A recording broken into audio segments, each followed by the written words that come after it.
Lufta e njeriut, ulë ngritje është. Ti po thua për ato që s'kan sjetër fare, që s'kan ndërgjigje fare. E pastaj kur bëhet e shpesht, ulë ngritje, ti vjen një moment që nuk çohesh më.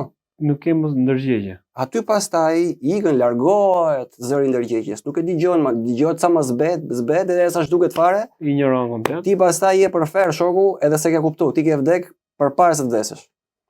Edhe nuk e di që ke vdek. Edhe aty pastaj ndodha i paniku i madh. Për ata që se kanë dëgjuar, që nuk e dëgjojnë më zërin e ndërgjegjes në këtë jetë. Ata ka paniku i madh ata në fund fare në të momente. Sepse ata e kanë shëshuar komplet. Ata janë bë banesë demonëve. Realisht. Ata vetëm keq bëjnë. Si të fryzojnë njerëzit, si të fitojnë nga gjaku i njerëzve. I shtrydhin. Ajo që thoshin dikur në ajo parulla komuniste që thot jeta ime vdekja jote. Këta janë ata që i kanë shëshuar ndërgjegjen e tyre.